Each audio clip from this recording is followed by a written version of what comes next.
péché soit sur la croix. Il a porté ma paix. Je ne sais pas. Ça t'a coûté ta vie. Oui. La plus précieuse vie, tu l'as donnée à la croix. Sois sur la croix. Je ne sais pas. Combien ça coûte pour que mon péché soit sur la croix. Je viens pour t'adorer. Je viens pour t'adorer. Je viens me prostrer. Je viens juste pour dire que tu es mon Dieu. Je viens juste pour dire que tu es mon Dieu. Que dis combien je t'aime. Que dis combien je t'aime. Seigneur, dis que tu es digne. Combien tu es merveilleux pour moi.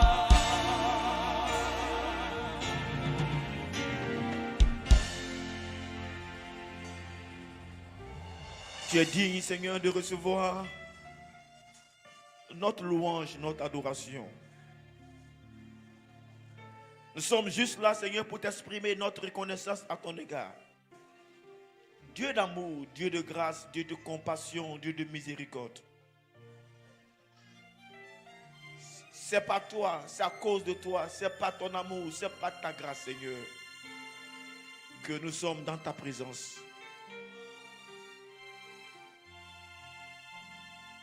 Reçois, Seigneur, la louange, l'adoration de ton peuple, le culte qui t'est dédié, Seigneur. Le culte en ton honneur, toi, grand Dieu redoutable, qui n'a pas de semblable, Seigneur. Qui est comme toi dans le ciel? Qui est comme toi sur la terre? Personne ne peut t'égaler. Tu n'as pas de semblable, Seigneur. Et nous sommes là pour le confesser, pour le rendre, Seigneur, pour te le dire de tout notre cœur que tu es pour nous, le Dieu Tout-Puissant. Tu es Yahweh.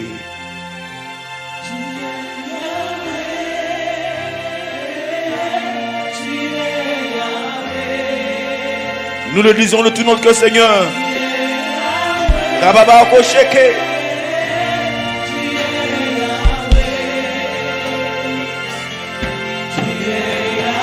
Oui, tu es l'alpha.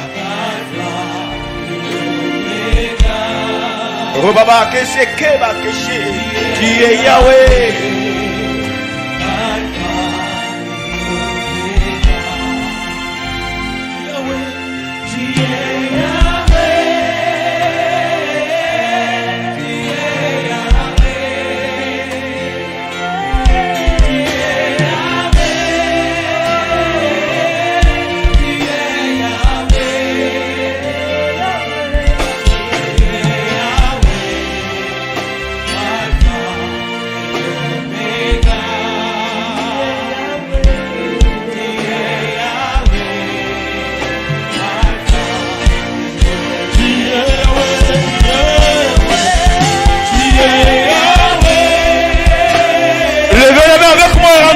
Ce Dieu, tu es Yahweh. Rababa Kose.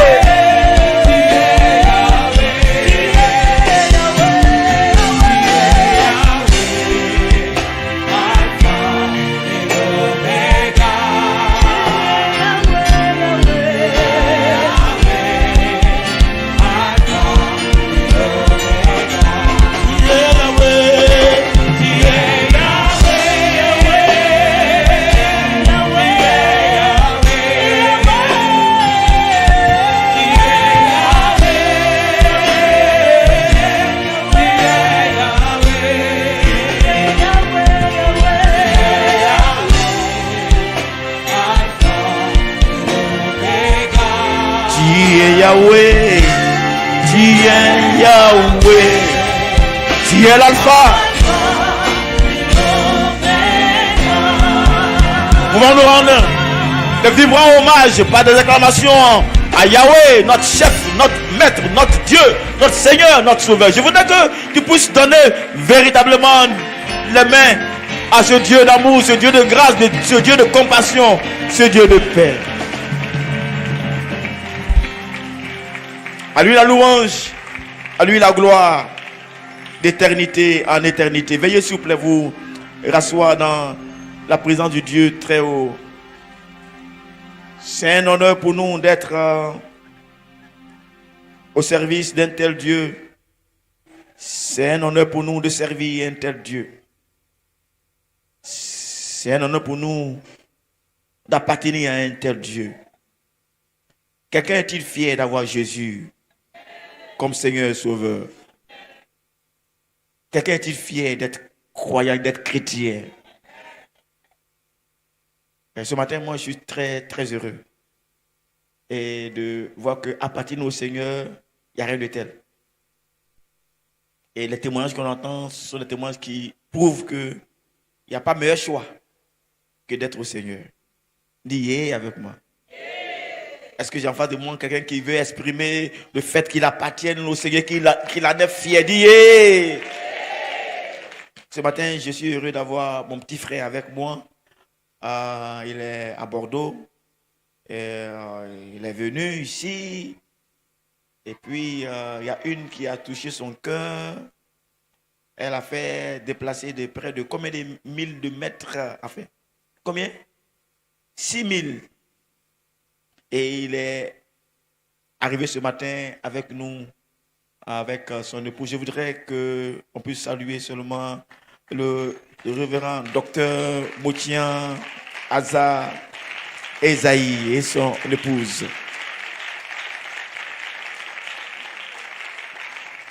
Ils ont célébré le mariage ici et puis bon, voilà. Dieu a permis que ce matin, il nous fasse encore l'honneur d'être avec nous.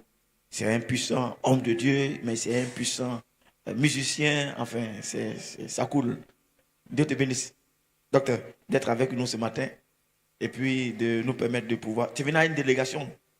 On te venu avec madame? Ok, d'accord. Dieu vous bénisse. En tout cas, sens-toi comme chez toi, comme d'habitude, quoi. Voilà, sauf que ce matin, tu es... Voilà, de certaine manière. On comprend. Voilà, Dieu vous bénisse. Pour moi, je suis encore heureux de pouvoir partager avec vous ce que nous sommes en train de voir depuis des semaines. À savoir des points fondamentaux dans notre vie chrétienne. Des points fondamentaux qui font l'essence du christianisme, l'essence de notre vie chrétienne. Et il y a 2 points que nous sommes en train de relever. Quelqu'un a-t-il ce matin son cahier et sa Bible? Donc, si tu as ton cahier, tu lèves ton cahier. Pour ceux qui viennent d'arriver, vous n'êtes pas concernés, donc ne vous en faites pas. Lève ton cahier si tu as un cahier. Si tu sais lire et écrire, lève ton cahier. Voilà. Lève ton cahier. Ah. Missionnaire, viens ici. Nous sommes à l'école. Dites Amen avec moi. Nous sommes où? À l'école. Missionnaire, où est le cahier? Ah, il est dedans. Il est dedans. Ok. Il est dedans. Et il y a des gens, ils ont ce portable là. Ils disent ils prennent note dedans. Ils disent ils prennent quoi? Note. Mais ils lisent jamais note, ils ont mis dedans. Il y a des gens, ils disent ils ont portable ils ont Bible dans portable. Mais depuis Bible est dans portable là, si ce n'est pas à l'église qu'on dit Matthieu, il ouvre. Il n'ouvre jamais ça. Lui, ce n'est pas son cas. Lui, il est habitué à ça. Il prend note et puis il révise ce qu'il y a dedans. Si c'est ton cas, que Dieu te bénisse. Dis Amen avec moi. Dis bien Amen avec moi. Mais si tu prends portable juste pour faire comme tu fais, prendre note, alors quand tu arrives à la maison, tu es pour faire allô seulement, ça, c'est pas bon. Tu peux prendre un stylo, tu peux prendre un cahier, tu peux noter. Lui, il prend note dans ça, et puis il révise, et puis il est au point par rapport à ça. Donc, j'ai pris que chacun d'entre nous ait un moyen de prendre note. Que Dieu vous bénisse. Merci, monsieur. Merci, que Dieu vous bénisse. Dites Amen avec moi, s'il vous plaît. Alors, donc, ce matin, j'ai pris que vous puissiez noter parce que la mémoire nous fait défaut. Tu penses retenir et puis après un temps, tu as oublié.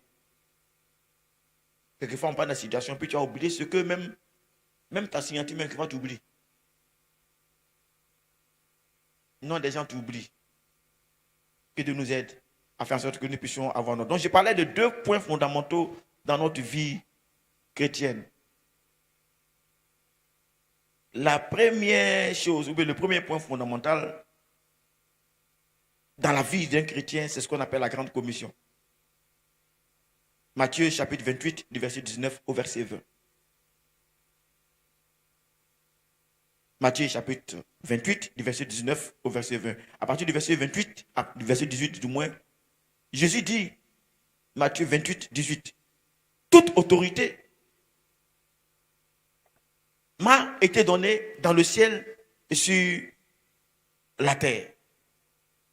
Allez donc et faites disciples toutes les nations, les baptisant pour le nom du Père et du Fils et du Saint-Esprit, leur enseignant à garder toutes les choses que je vous ai commandées. Et voici, moi je suis avec vous tous les jours jusqu'à la consommation du siècle. Ça, c'est ce qu'on appelle un ordre suprême que Dieu nous donne. La grande commission. Dans cela, il commence par dire que toute autorité m'a été donnée. Comme j'ai l'autorité, et recevez cette autorité et allez. Allez et faites disciples toutes les nations en les baptisant et puis en leur enseignant à observer tout ce que je vous ai prescrit. Et il ajoute, et voici, je suis avec vous tous les jours. Que cela soit ton partage au nom de Jésus-Christ. Veux-tu voir Dieu être avec toi? Veux-tu voir Dieu être constamment avec toi? Chaque instant de chaque jour avec toi. Voilà la procédure pour que Dieu soit avec toi. Si tu vas sous l'autorité du Seigneur et que tu veuilles vraiment faire des nations, des disciples, Dieu sera avec toi. Dites Amen avec moi. Que Dieu nous aide à accomplir ces choses-là. Cette grande commission, cet ordre suprême que le Seigneur nous a donné. C'est un des points fondamentaux de notre vie chrétienne. Le deuxième point fondamental, nous avons vu, c'est le grand commandement. Matthieu, chapitre 22, du verset 37 au verset 39. Matthieu 22, 37 à 39. Où Jésus va finalement déclarer quelque chose de très extraordinaire. Tu aimeras le Seigneur ton Dieu de tout ton cœur et de toute ton âme et de toute ta pensée. C'est là le grand et premier commandement, dit le Seigneur. Et le second lui est semblable. Tu aimeras ton prochain comme toi-même.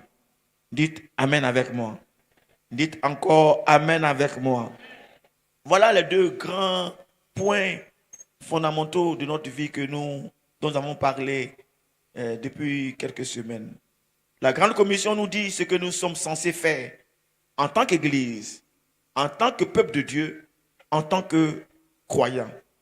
La raison fondamentale quand nous sommes sauvés, la raison fondamentale pour laquelle Dieu nous sauve, nous préserve, nous amène à lui, c'est pour que finalement nous puissions faire des disciples, ajouter des personnes à son royaume, apporter de la croissance numérique et aussi de la croissance spirituelle à sa maison.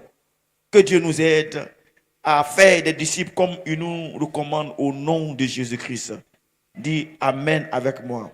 Et je voudrais que tu dises à celui qui est à côté de toi, Dieu t'a amené à lui afin que tu puisses faire des disciples. Dis-lui ça. Dis-lui ça encore avec conviction, pardon. Bon, dis-lui autrement. Si tu vis, dis-lui, si tu vis, c'est pour que tu puisses faire des disciples pour le Seigneur. Donc, quand tu es sauvé, quand Dieu te préserve, quand Dieu te fait vivre des situations où tu sens, tu as un témoignage, c'est pour que finalement, de par toi, Dieu puisse ajouter à son royaume des disciples. Ça, c'est ce qu'on appelle donc la grande commission. Quant au grand commandement, lui, il nous dit comment nous devons faire des disciples. À savoir, développer des relations, par des relations affectueuses. La grande commission nous dit ce que nous sommes censés faire. Faire des disciples. Et le grand commandement nous dit comment on fait des disciples. Dans quelle atmosphère on fait des disciples. On le fait en développant des relations affectueuses. Je l'ai dit dimanche passé, je vais ce matin encore le répéter. Le christianisme n'est pas une religion. Le christianisme est une vie de relation. Le christianisme est une vie de relation. Relation avec Dieu et relation avec les hommes. Et répète à celui qui est à côté de toi, si tu as la chance d'avoir quelqu'un, dis-lui, le christianisme n'est pas une religion, dis-lui ça. Mais plutôt une vie de relation. Relation avec Dieu et relation avec les hommes. Chers frères et sœurs, je voudrais que cela soit quelque chose que nous gardions très bien à l'esprit. Nous sommes ici parce que Dieu voudrait que nous puissions avoir des relations avec lui et les relations avec les hommes. À la vérité, c'est les relations affectueuses. C'est parce qu'on aime Dieu, c'est parce qu'on aime les hommes qu'on peut accomplir la grande commission. Si tu n'aimes pas Dieu, si tu n'aimes pas les hommes, tu ne pourras pas faire des disciples. En d'autres termes, c'est dans un esprit d'amour qu'on fait des disciples. C'est dans un esprit d'amour qu'on partage ce que Dieu nous a donné. On est motivé par l'amour pour Dieu. On est motivé par l'amour pour notre prochain. Pour qu'on puisse faire la grande commission. On ne peut pas aller faire des disciples si on n'est pas motivé par l'amour. Ce n'est pas par la force. Ce n'est pas par quelque moyen que ce soit. Mais c'est par quoi? L'amour. Dis avec moi l'amour. Plus fort que ça. Donc si on cherche le modèle d'amour, c'est au travers de nous. Si on veut voir combien de fois que Dieu est amour, c'est au travers de nous. C'est dans l'amour, par l'amour et pour l'amour que nous pouvons aller vers des personnes et leur transmettre la parole de Dieu. Je prie que l'amour de Dieu soit notre partage. Je prie que nous puissions aimer Dieu, mais que nous puissions aimer notre prochain comme nous-mêmes. Dis avec moi, Seigneur, aide-moi à t'aimer davantage et à aimer mon prochain comme moi-même. Chers frères et sœurs, Jésus disait que si vous accomplissez ces deux, vous avez accompli tout ce qu'il y a comme précepte, comme loi. Et c'est ce que nous sommes en train de voir depuis quelque temps. Et dimanche passé, je vous ai dit qu'il y a 3 niveaux de relations affectives qui doivent être présentes. 3 niveaux qui doivent être présents dans toute véritable église efficace, formatrice de disciples du Seigneur. 3 niveaux de relations. Acclamez le Seigneur pour...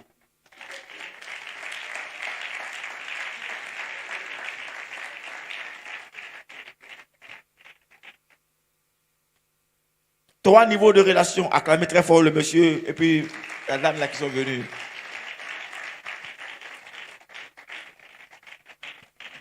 Dis avec moi, c'est beau le mariage. On dit ça avec conviction. Même si tu n'as pas encore expérimenté, dis ça, c'est beau le mariage. Toi-même, tu vois que c'est beau. Dis amen, très bien. Bref, je disais tantôt donc que Dieu veut que ce soit dans l'amour, dans un cadre d'amour, que nous puissions faire la grande commission. L'amour pour lui, Dieu, l'amour pour les hommes. La relation pour ceux qui sont théologiens, est la relation verticale et puis la relation horizontale. Nous, on dit l'amour pour Dieu et puis l'amour pour les hommes. Voilà le milieu dans lequel on fait la grande commission. Le grand commandement est le milieu dans lequel on fait la grande commission. Que Dieu nous aide à être des hommes d'amour. Dis amen avec moi. Qu'on soit reconnus comme des hommes quoi? D'amour. Dans nos maisons, dans nos familles, dans nos lieux d'activité, qu'on soit reconnus comme des hommes d'amour. Si on cherche un modèle d'amour, on dit il y a un qui est ici. Si dans ton quartier, dans ta maison, on cherche un modèle d'amour, qu'on dit, oui, il y a un monsieur qui est ici, c'est le modèle d'amour par excellence. Simple, humble, un modèle d'amour. Dis amen avec moi. Mets ta main sur quelqu'un, dit, sois un modèle d'amour pour ton milieu. Dis-lui ça, dis-lui ça, dis-lui ça. Oh, dis ça avec conviction. Sois un modèle d'amour, pardon, pour ton milieu. Sois un modèle d'amour. Si on cherche l'amour en famille, si on cherche l'amour au travail, si on cherche l'amour dans ton quartier, si on dit qu'il y a un témoignage, enfin il y a quelqu'un qui émane, qui incarne, c'est le modèle d'amour par excellence. Le voilà, qu'on puisse venir vers toi. Que Dieu nous aide. C'est ainsi que nous pourrons faire des disciples. Je disais tantôt que donc il y a 3 niveaux de relations affectives que nous avons. La première relation, c'est l'unité. La deuxième relation, c'est la communion. La troisième relation, c'est l'intimité. Nous en avons parlé dimanche passé. L'unité, la communion et l'intimité. L'unité, c'est la relation de base, la relation première qu'on a avec d'autres croyants, sur la base que nous avons le Christ en commun. C'est le fait qu'on a Christ en commun, qu'on est ici, assis ici ce matin. C'est à cause de Jésus, on est ici, hein. C'est à cause de Jésus, on ne peut pas s'asseoir ici. Dis, dis bien Amen. C'est à cause de Jésus qu'on est quoi? Qu'on est ici, qu'on se retrouve ici. Sinon, on ne se connaît pas. Toi, tu es de Mans, l'autre est de Mampleu, l'autre est de Zoukoube, l'autre est de comme ça. Mais c'est à cause de Jésus, on est ici. Dis Amen avec moi. Dis encore Amen avec moi. Si ce n'est pas Jésus, toi ou moi, on peut se voir ici, là. Non, mais c'est à cause de Jésus. Et ce cadre, cette façon de faire, on appelle ça l'unité. Et l'unité, nous avons dit dimanche passé que ça n'a pas besoin de connaître forcément le nom de ceux qui sont avec soi. Non, non, non, non. On est unis juste pour le nom de Jésus-Christ. Et dans l'église, l'unité est exprimée dans le culte d'adoration, dans l'engagement ensemble de suivre Christ dans l'obéissance. L'unité dans l'église est exprimée pendant le culte d'adoration. Quand on est en train de faire un culte d'adoration ainsi, nous sommes en train de tisser, créer ce qu'on appelle donc l'unité. C'est pourquoi chaque chrétien doit pouvoir aller dans un culte d'adoration. Dis Amen avec moi. Chaque chrétien doit participer à un culte d'adoration. En le faisant, il participe, il met en lui, il imprime en lui ce qu'on appelle donc l'unité. Il participe à la création de l'unité. C'est-à-dire des frères et des sœurs qui, au nom du Seigneur, pour la cause du Seigneur, sont ensemble. Que cela soit ainsi pour nous, au nom de Jésus-Christ. Pardon, mets ta main sur quelqu'un, puis dis-lui, chaque fois que tu tires le culte là, tu brises l'unité. Dis-lui ça. Bon, il ne t'a pas entendu. Non, attends, doucement, doucement. Chaque fois que tu ne viens pas à l'église, alors qu'on t'attend à venir à l'église là, chaque fois que tu n'es pas venu, tu ne permets pas à l'unité de se réaliser. Donc, mets ta main sur quelqu'un, chaque fois que tu ne viens pas à l'église, chaque fois que tu ne viens pas à l'église, tu empêches l'unité de se réaliser. Donc, c'est pourquoi on ne doit pas manquer à notre assemblée.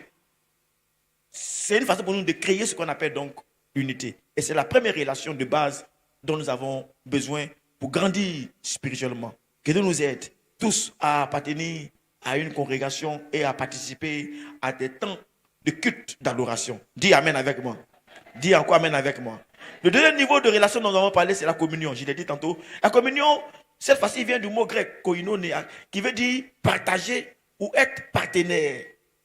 Travailler ensemble. Donc, il y a un autre niveau. On vient, on adore ensemble, mais on va un peu plus loin. On devient maintenant partenaire. On travaille ensemble. On ne vient pas juste pour l'unité et puis rentrer à la maison. Non. Après l'unité, on doit être à mesure maintenant de faire quelque chose ensemble. De travailler ensemble. De partager ensemble. D'être partenaire et de mettre ensemble ce que nous avons afin de réaliser quelque chose ensemble. Chers frères et sœurs, j'ai pris que, en plus de l'unité, que tu crées bien, que tu puisses tisser avec ton frère et ta sœur la relation de communion. Dis Amen. Dis encore Amen. La communion fournit l'amour. La communion fournit le soutien. La communion fournit la satisfaction de la connexion sociale. la communion fournit le fait qu'on soit assimilé, on puisse assimiler de nouvelles personnes. Dans la communion, on peut insérer des différentes personnes. Donc, une fois qu'on crée la communion, on crée un cadre pour que celui qui est venu pour l'unité trouve un autre cadre où il peut maintenant s'insérer pour être assimilé. Dis Amen avec moi. C'est pourquoi quand tu viens à l'église, en plus de ça, tu dois maintenant participer à ce qu'on appelle donc la communion. Et la communion dans l'église est créée par des groupes. Elle est vécue dans des groupes qui sont entre 17 et 70 personnes au plus. 17 personnes au moins et 70 personnes au plus. Des groupes tels que le groupe des hommes, le groupe des femmes, le groupe des jeunes, des groupes ethniques, des groupes de services, des groupes qui ont quelque chose en commun. Quand on dit les hommes sont les hommes souvent qui se réunissent, on peut parler entre hommes. Dites Amen. Est-ce qu'il y a des hommes parmi nous ce matin? Je vais entendre le Amen des hommes. Je n'ai pas dit les femmes n'ont pas parlé. J'ai dit les hommes. Dites Amen. Est-ce que j'ai les femmes ce matin? Est-ce que j'ai les femmes du Seigneur parmi nous ce matin? Est-ce que j'ai les hommes ici ce matin?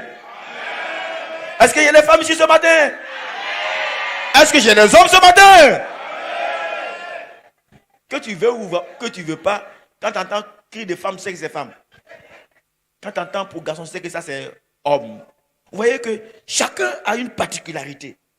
Donc, on partage quelque chose en commun. Ce qu'on fait à la réunion des hommes, ça n'a rien à voir avec ce qu'on fait à l'église. Ici, je prêche, il y a garçon, il y a femme, tout le monde ici. Ça, c'est l'unité. À plus de ça, maintenant, il doit y avoir des groupes spécifiques. Groupe d'hommes, groupe de femmes, groupe de jeunes. Est-ce que j'ai des jeunes parmi nous ce matin? Vous voyez que la jeunesse, c'est la force. La jeunesse, c'est la vigueur. Bon, même si les vieux peuvent danser, mais la jeunesse, c'est la force. Dites Amen avec moi. Vous voyez que on a besoin de créer donc une communion. La communion vient dans ces différents dans ces différents groupes. Groupe de taille moyenne. Le groupe des hommes, le groupe des femmes. Le groupe des femmes, il y a des choses qui vont se faire là-bas. Donc, tu ne peux pas venir à l'église, faire unité simplement et partir à la maison. Non, quand tu finis, tu vas partir maintenant à un groupe pour faire la communion. C'est le groupe des hommes, le groupe des femmes, le groupe des jeunes et participer aussi à tout ce qu'il y a comme groupe spécifique, chorale, groupe musical, etc. Et c'est le cadre approprié pour apprendre les doctrines et les livres de la Bible. C'est ce que nous allons faire, je l'ai dit, très très bientôt. C'est dans le groupe, ces différents groupes-là, qu'on peut apprendre la Bible. Ici, là, je prêche, j'enseigne. Mais dans le groupe, les différents groupes, on va apprendre ce que c'est que la Bible. On apprend les doctrines de la Bible. Que Dieu nous aide. Dis Amen avec moi. Dis à quelqu'un, comme tu as fait pour l'unité, là. Dis, chaque fois que tu ne participes pas à un groupe des hommes ou des femmes, tu empêches la communion de se réaliser. Dis-lui, chaque fois que tu ne participes pas à un groupe des hommes ou des femmes, tu empêches la communion de se réaliser. Dis-lui ça, chaque fois que tu ne participes pas à un groupe des hommes ou des femmes, tu empêches la communion de se réaliser. Dis-lui ça, chaque fois que tu ne participes pas à une réunion des hommes ou des femmes, tu empêches la communion de se réaliser. Nous vivons d'unité, mais nous vivons aussi de communion. Vive la communion parmi nous au nom de Jésus-Christ. Je vais entendre très bien le Amen de quelqu'un. Et finalement, je l'ai dit, en plus de tout ça, nous avons maintenant ce qu'on appelle l'intimité. L'intimité, ça demande un groupe un peu plus restreint. L'intimité, c'est entre 7 et 17 personnes qu'on peut créer l'intimité. Et l'intimité, c'est ce niveau de relation qui est plus profonde que la communion. Et c'est ce que Jésus a choisi pour faire ses disciples.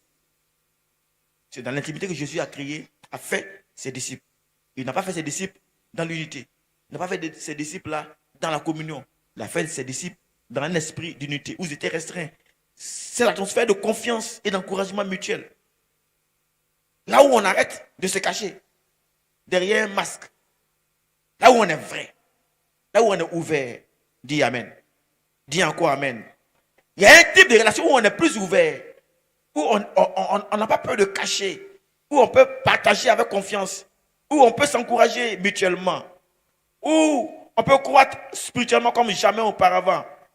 L'intimité fournit ce qu'on appelle la transparence. L'intimité fournit l'acceptation mutuelle. Ça fournit la responsabilité. L'intimité facilite la confession des péchés. L'expression du désir pour la croissance en piété. Bref, L'intimité défie chaque participant à se développer spirituellement et améliore notre façon d'être. Que Dieu nous aide à vivre ces genres d'intimité au nom de Jésus-Christ. Là où on devient véritablement disciple. Pour être disciple, on vit, c'est vrai, l'unité. C'est vrai, on vit la communion. Mais le disciple-là se fait dans un cadre d'intimité. C'est pourquoi nous avons institué les différents petits groupes. Pour que nous puissions vivre chacun ce cadre favorable à expérimenter ces 3 niveaux de relation. Ma prière, c'est que chacun d'entre nous prenne l'engagement de participer à ces 3 niveaux de relation pour une vie chrétienne plus épanouie. Dis Amen avec moi. Dis encore Amen avec moi. Ma prière, j'ai dit que chacun puisse prendre l'engagement de participer à ces 3 niveaux de relation. L'unité, la communion et l'intimité, afin d'avoir une vie chrétienne plus équilibrée, plus stable et plus épanouie. Dites Amen avec moi. Mettez Amen sur quelqu'un, dit il faut participer à ces 3 types de relations. Dis-lui ça. Si tu es ici ou tu es quelque part, quand tu es dans un milieu, tu participes à ça. Sois à mesure de faire ça pour que tu puisses être équilibré. Tu seras un chrétien déséquilibré. Un chrétien qui consomme. Un chrétien d'unité seulement. Non, il faut que tu puisses avoir ces 3 niveaux pour que tu puisses être équilibré. Mais ce matin, je vais attirer votre attention sur quelque chose d'autre.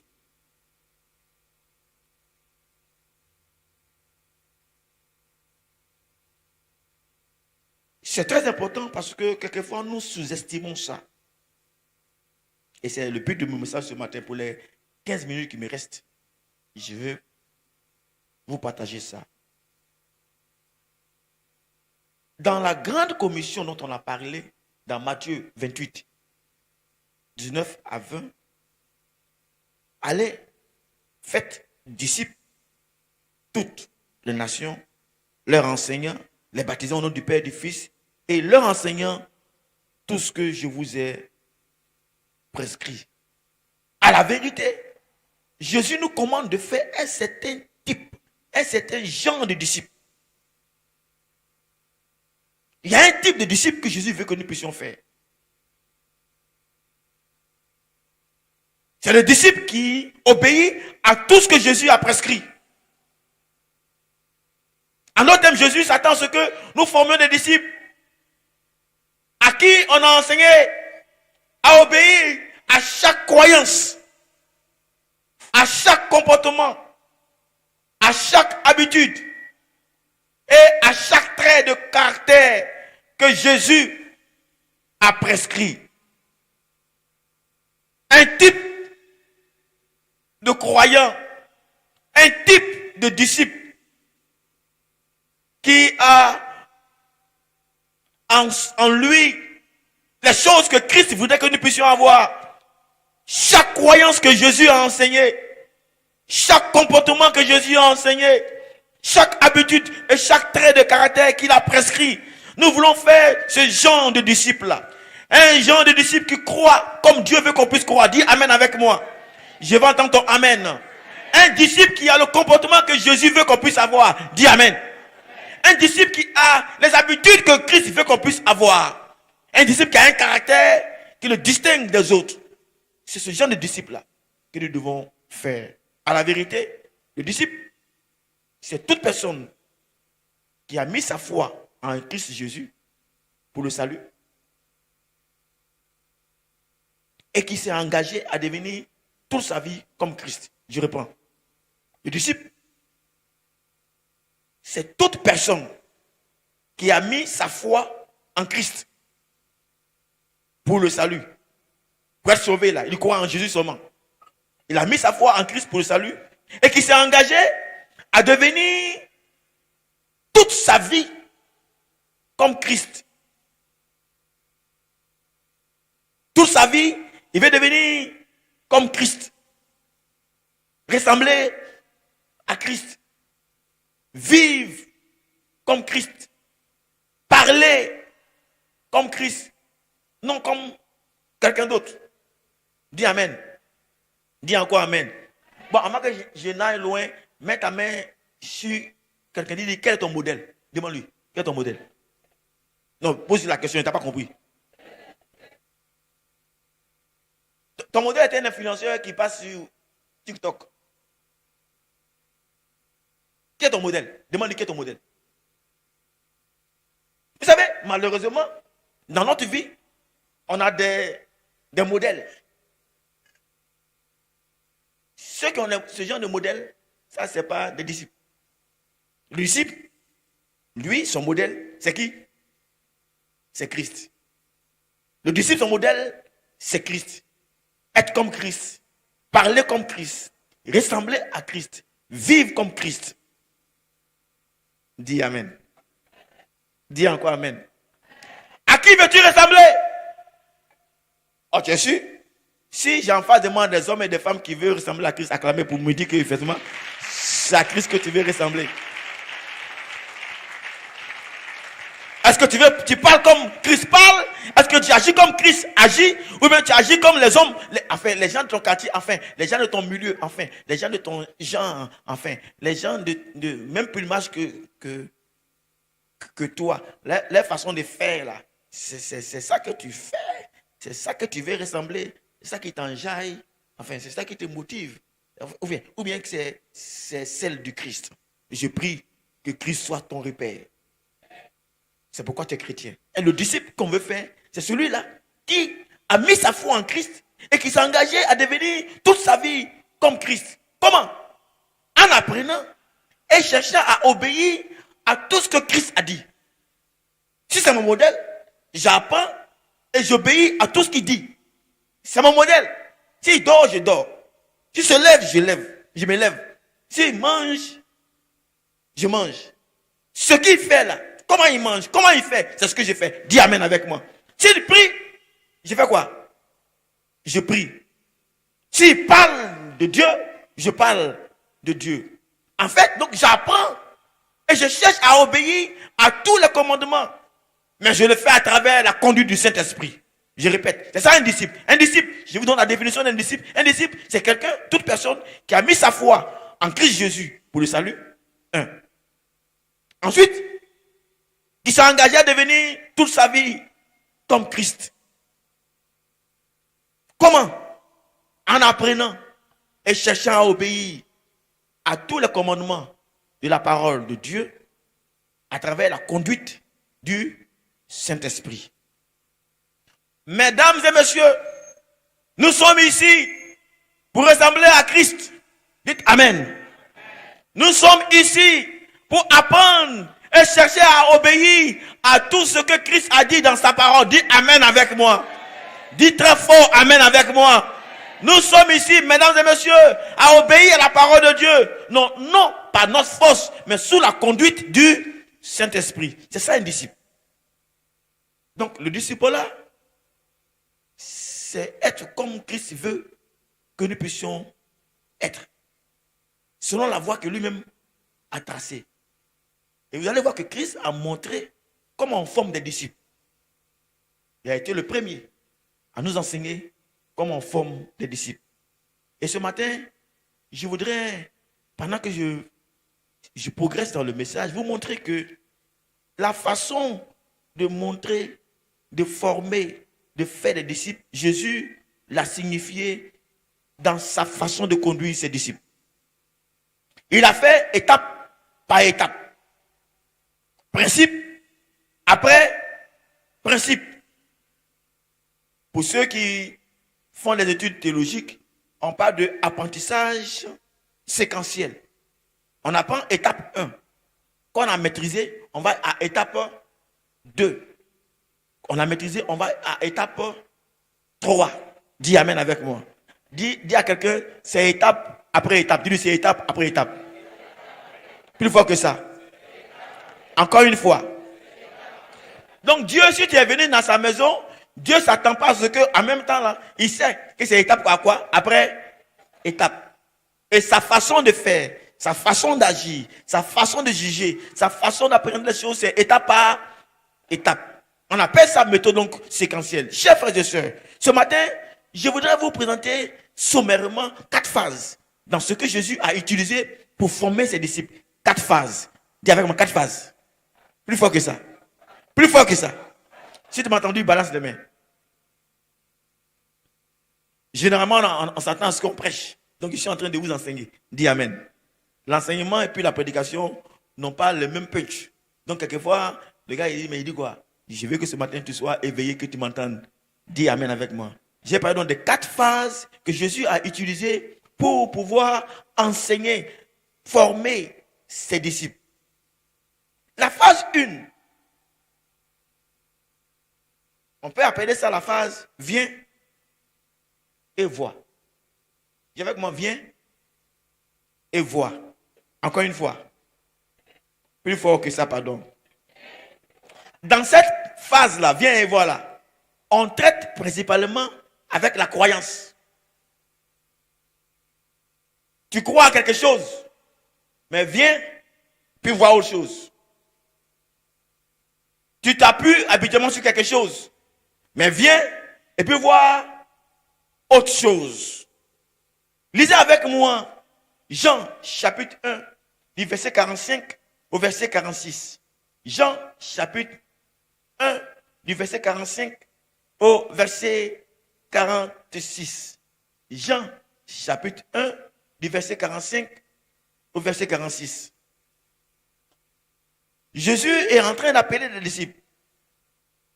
Philippe trouve Nathanaël et lui dit, nous avons trouvé celui duquel Moïse a écrit dans la loi et duquel les prophéties ont écrit. Jésus, le fils de Joseph, qui est de Nazareth. Et Nathanaël lui dit, peut-il venir quelque chose de bon de Nazareth? Philippe lui dit quoi? Viens et vois. Répète après moi, viens et vois. Plus fort que ça. Ça, c'est la première phase. Donc, est-ce que quelque chose de bon peut venir de Nazareth? Il y a une forme de croyance que ce monsieur a. Il y a une façon, alors, quelque chose de bon. Viens et vois seulement. Chers frères et sœurs, écoutez-moi. Quand tu viens au Seigneur, il va te faire voir. Dis Amen avec moi. Tu ne peux pas venir sans voir. Si tu viens, il va faire en sorte que finalement, tu puisses voir. L'intention majeure de Jésus-Christ dans cette phase-là est d'attirer et de bâtir la croyance du potentiel disciple. On l'attire et puis on bâtit, on construit sa croyance en l'aidant à savoir qui est Jésus-Christ réellement. Et qu'est-ce qu'il a fait pour lui. Dans cette phase, tu as attiré. Dis Amen avec moi. Dis encore Amen avec moi. C'est pas la finalité. Tu viens d'être quoi? Attiré. Il y a des gens qui sont au dehors. Il est attiré par une musique. Il est attiré par quelque chose. Il y a quelque chose qui lui plaît. Il a poursuivi la chose là. Et puis il est arrivé ici. Il a vu une fleur. Il veut cueillir la fleur. Oh, la fleur bouge. Puis la fleur se retrouve à l'église. Donc il est entré. Mais pendant qu'il est arrivé ici, c'est pas de ça qu'il est question. Dis Amen avec moi. Il y a autre chose qu'il doit découvrir. Dis Amen avec moi. Il est venu pour cueillir une fleur, mais finalement il va trouver plus qu'une fleur. Enfin, ce qui est incomparable à la fleur. Enfin, ce qui a créé même la fleur, c'est ce qu'il va découvrir. Dis Amen avec moi. Viens et vois qui est Jésus. Viens et vois ce qu'il a fait pour toi. Ça, c'est le stade premier. On appelle ça le stade viens et vois. Nous tous, on est passé par là. Et nous tous, on est ici. Mais malheureusement, quand on vient à ce stade, viens et vois, beaucoup restent à ce stade, viens et vois. Alors que ce n'est pas à ce stade-là. Dans la Bible, vous allez voir que les disciples, à ce stade, ne vivaient pas avec Jésus-Christ. Dans la Bible, dans le stade, viens et vois, ils étaient avec Jésus-Christ quand cela convenait. Et puis, ils retournaient. Jésus profitait de certaines situations, telles que le baptême de Jean-Baptiste, telles que la fête des noces de Canaan, telles que la Pâque, etc., pour les attirer. Ils venaient et après, eux, ils retournaient. Mais ce n'était pas leur phase définitive. Jésus voulait là les amener à comprendre et à savoir qui il est, à reconnaître qu'il est le Messie et à croire en lui. Donc il va faire des choses devant eux. Ils vont finir par croire en lui. Ils vont savoir que, donc le monsieur il est capable de marcher sur la mer. Oui. Oui, il est capable de pouvoir marcher sur la mer. Oui. Il est capable de multiplier. Oui. Il est capable de nourrir. Oui. Ils vont voir Jésus autrement. C'est le fils de Joseph. C'est le fils de Marie. Mais en plus de ça, il y a autre chose. Dis Amen avec moi.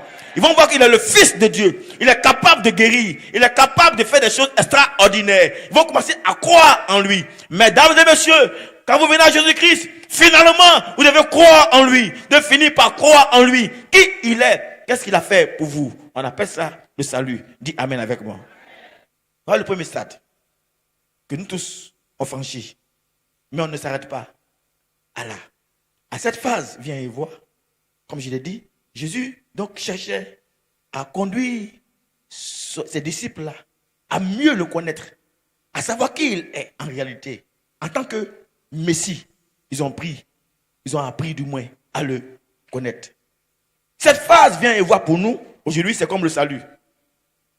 Ça nous amène donc à certaines choses, à certains comportements, à croire en Jésus-Christ, à avoir des vertus en Jésus-Christ, à être préparé à évoluer avec le Seigneur dans d'autres phases. Et la phase suivante, c'est la phase suis-moi.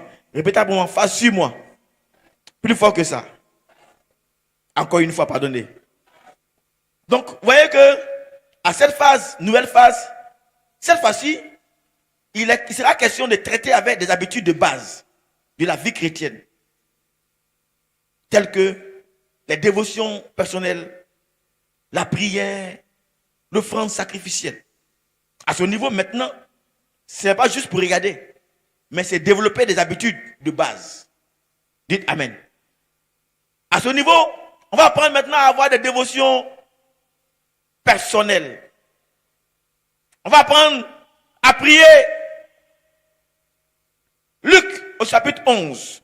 Luc chapitre 11. Luc chapitre 11. Luc chapitre 11. On va lire à partir du verset 1. Luc chapitre 11 à partir du verset 1.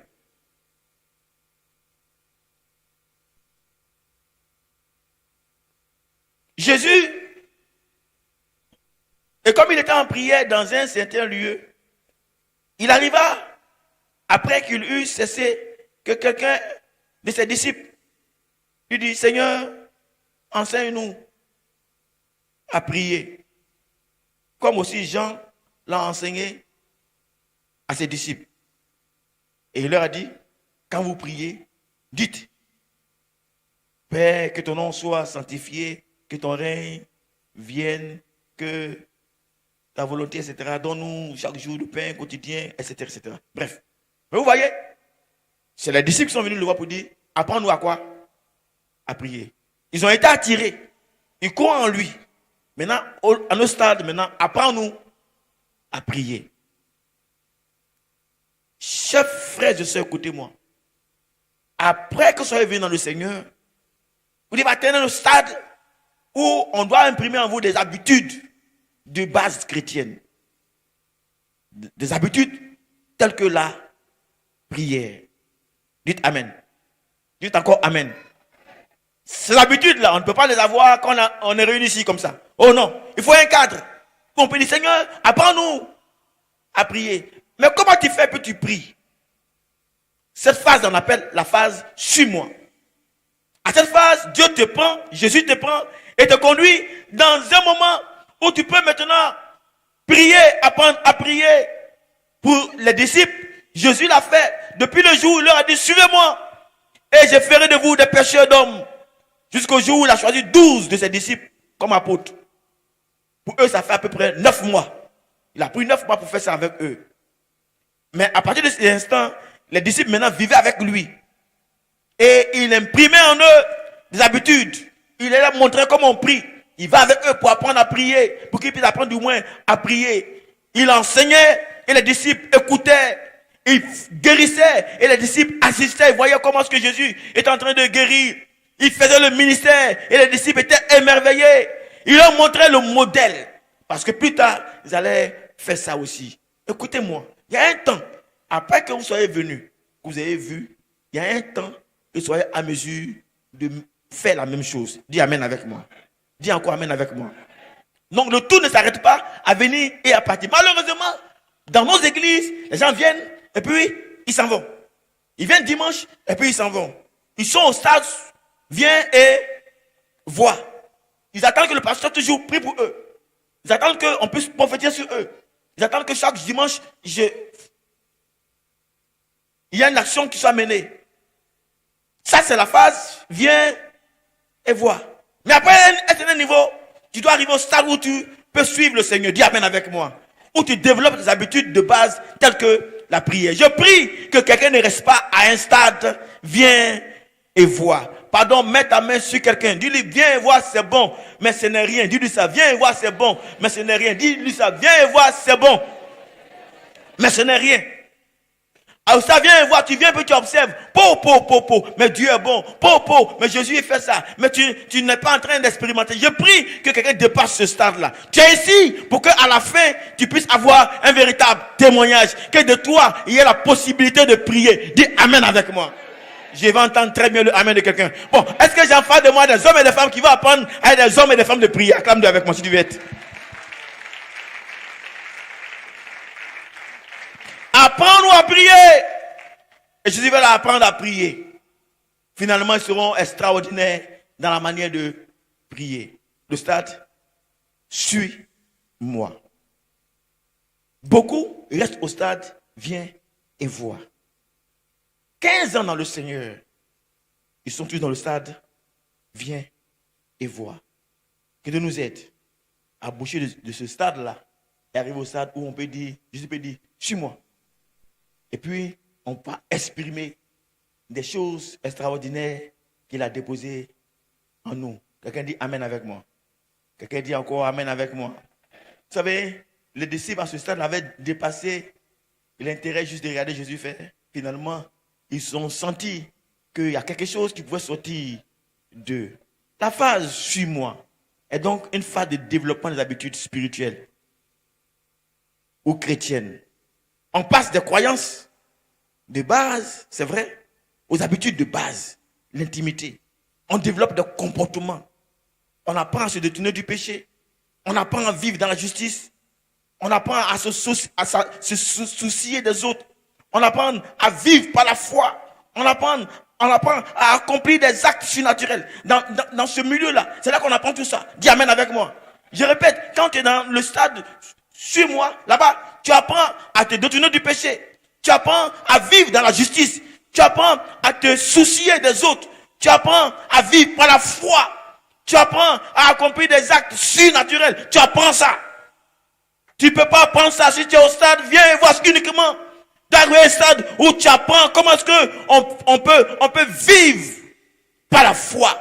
Un stade où on peut se détourner du péché. Un stade où on peut vivre dans la justice. Un stade où on peut accomplir des actes surnaturels. Que Dieu nous aide à vivre ce genre d'action-là. Dis amen avec moi. Que Dieu nous aide en tant que croyants à quitter le stade de viens et voir. Arriver au stade, suis-moi. Et finalement, je ne parlerai pas ce matin de tout ce qu'il y a comme valeur qu'on peut développer, habitude qu'on peut développer, les vertus qu'on peut voir. On verra ça dans les différents groupes que nous avons déjà mis en place. Et cette phase conduit certainement à être intéressé au ministère. Ça conduit à exercer des dons spirituels. Ça conduit à faire ça avec autorité et puissance. Et ça nous conduit à la phase 3. La phase reste avec moi. La phase reste avec moi. Là, il est question de traiter des habitudes chrétiennes avancées. Dites amen avec moi. Dites encore amen avec moi. Chers frères et sœurs, c'est dans ce stade-là que Jésus a choisi 12 de ses disciples, puis les a appelés apôtres. C'est facile, il a choisi 12. Il dit, vous êtes mes apôtres. Dans 5 minutes, j'ai fini. Et il leur a dit, vous restez avec moi et que je puisse vous amener maintenant prêcher. Cette phase a duré pour les apôtres 2 ans. 2 ans dans cette phase. Depuis l'appel des 12 jusqu'à l'ascension de Jésus-Christ. Cette phase-là a constitué pour eux la phase reste avec moi. Dans cette phase-là, ils restaient avec Jésus-Christ. Jésus voulait qu'ils restent avec lui et qu'ils apprennent comment on dirige le ministère. C'est à ce moment-là que Jésus va commencer à parler des affaires de la croix, la mort, la persécution, des choses qu'il n'abordait pas au départ. À ce stade-là, il peut dire des choses qui sont plus corsées. Parce que maintenant, ils sont mûrs. Ils pourraient comprendre beaucoup de choses. Dites Amen avec moi. Au départ, il ne parlait pas de ça. Mais à ce stade-là, il pourrait venir parler maintenant de la croix. Il pourrait parler de comment est-ce que la persécution va arriver. Et ces sujets ont été abordés. Je ne peux pas le lire ce matin, mais si vous lisez Luc 9, Matthieu 16, Matthieu 26, il parle de ces différentes phases-là. Où Jésus va commencer à leur aborder maintenant ces sujets avec eux. C'est une transition dans l'implication du ministère. Bientôt, il va partir. Mais c'est à eux de prendre le relais maintenant. Ils sont passés par différents stades. Ils sont maintenant en mesure de conduire l'œuvre. Donc, ils pourraient leur parler des choses plus corsées. Mesdames et messieurs, on doit arriver à un stade dans nos vies où Dieu peut nous faire confiance. Dis Amen avec moi. Il peut nous faire confiance pour ta famille. Dis Amen avec moi. Confiance pour ta maison. Dis Amen avec moi. Confiance pour ton village. Dis Amen avec moi. Dieu peut te faire confiance parce que tu es passé par différents stades. Tu as vu comment on fait. Tu as ça maintenant. Tu peux manifester ça. Tu peux aider les autres. Dites Amen avec moi. À la fin, permettez-moi de vous dire ça. Mettez la main sur quelqu'un. Dites tu es ici pour que Dieu puisse t'envoyer. Dis ça, pardon. Tu es ici pour que Dieu puisse t'envoyer. Plus fort que ça. Bon, laissez-moi dire ça autrement. Dans ton village là, ce n'est pas le pasteur qui est dans ton village. Si le pasteur doit aller dans le village de chacun, au moins un. S'il doit aller dans le village de quoi? De chacun. Hé, pasteur, viens dans mon village. Hé, pasteur, viens dans mon village. Hé, pasteur. Les 60 ans de la vie ne suffiraient pas. Mais chacun vient pour être impacté et retourné dans son village. Dites Amen avec moi. Dis encore Amen avec moi. C'est le système de marketing du Seigneur. Le système et réseau dont les gens développent. C'est ça. Dans le Seigneur, tu viens, tu es impacté et tu impactes ton village. Tu impactes ta maison. Tu impactes ton quartier. À la vérité, tu arrives au stade, reste avec moi, où tu es capable de secouer tout un village. Dis Amen avec moi. Je prie que vous sachiez que c'est cela que Dieu vous appelle. Dieu nous appelle à venir à lui, à voir, à goûter, à voir comment il est bon. Il nous amène à développer les habitudes et finalement être prêt à être envoyé. Dites très fort Amen avec moi. Nous devons grandir à ce stade-là. Ce matin, le but de mon enseignement, c'est de dire à quelqu'un, tu peux venir au départ pour voir Dieu, c'est vrai. Mais tu dois développer des habitudes en toi. 2. Ensuite, tu dois voir comment on fait, comment on chasse des démons. Tu dois voir ça. Dis Amen avec moi. Puis quand tu as vu ça, maintenant toi-même tu vas faire quoi? Tu expérimentes ça. Si tu es couché chez toi à la maison, ton enfant est possédé, tu ne vas pas appeler le pasteur qui est quelque part. Oh. Si tu appelles puis il n'y a pas réseau. Tu appelles, ça ne passe pas. Tu envoies un message, il n'y a pas réseau. Le temps que le pasteur va venir. Ok, laissez-moi dire ça autrement. Chez les Blancs, de l'autre côté, aux États-Unis, ils ont le 911. C'est quand ils ont une situation, ils font 911 et puis la sécurité arrive. Mais ils sont très rapides. Mais avant que 911 va venir là, toi-même tu es capable de quoi? De dégainer spirituellement. Il dit quoi? Dégainer quoi? Ajouter spirituellement. Dégainer quoi? Spirituellement. Avant que le renfort en arrive, tu es sur le terrain. Et c'est de cela qu'il s'agit, mesdames et messieurs, pour que dans nos vies chrétiennes, qu'on vienne au Seigneur, on vive des choses pour qu'on soit capable de développer ça chez nous à la maison. Dites Amen avec moi. Dans la nuit, quand tu te trouves en fin de situation, que tu sois capable d'extérioriser la chose que Dieu a déposée en toi. Dis Amen. Tu as un stade où tu grandis. Que Dieu nous aide à grandir. Du stade, viens et vois. Le stade, suis-moi. Et le stade, reste avec moi. On répond. Le stade, viens et... le stade, suis-moi et le stade, reste avec moi. Encore une fois, le stade, viens et vois. Le stade, suis-moi et le stade, reste avec moi. Maintenant, quand tu restes avec moi, le dernier stade, tu demeures dans ça.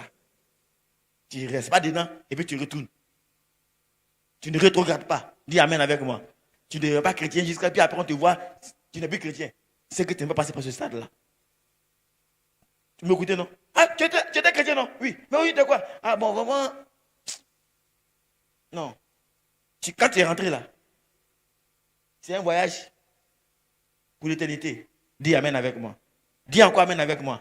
Et pour réussir ça, il faut donc passer par ces différents stades où il y a des choses que tu vas pouvoir apprendre. Ce matin, j'ai été long. C'est un enseignement. Je ne suis pas rentré dans les détails. Mais dans les différents groupes, vous allez voir ces différents détails-là.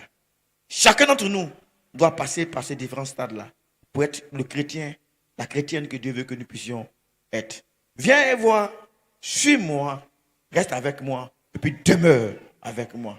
Viens et vois, suis-moi, reste avec moi, et puis demeure avec moi. On peut répéter, viens et vois, suis-moi, reste avec moi, demeure avec moi. Encore une fois, viens et vois, suis-moi, reste avec moi, puis demeure avec moi. À chaque niveau, des choses que tu peux avoir, des valeurs que tu développes, des caractères que tu as, des vertus que tu as, à chaque niveau. Ce matin, je ne vais pas parler de ça. Mais à chaque niveau, il y a des valeurs, il y a des croyances, il y a des valeurs, il y a des vertus que tu développes, il y a des habitudes que tu développes à chaque niveau. Passez par chacun de ces niveaux afin que vous soyez des chrétiens accomplis demain. Passez par chacun de niveaux pour que demain, il n'y ait pas, dans la construction de votre vie chrétienne, il n'y ait pas de trous. Il n'y ait pas de fissures. Il y a des vies chrétiennes dans lesquelles il y a des fissures. Parce qu'elles ne sont pas passées par les différentes étapes où on peut les consolider. Que ta vie soit une vie spéciale. Que ta vie chrétienne soit spéciale. Si quelqu'un veut permettre à Dieu de faire ça pour lui, je voudrais qu'il puisse se tenir debout avec moi et qu'il acclame simplement le Seigneur avec moi. S'il veut que ce soit ainsi. Bon, acclame, si tu es beaucoup assis, je veux que tu es avec moi et que tu acclames très fort le Seigneur pour ces moments-là. Voilà.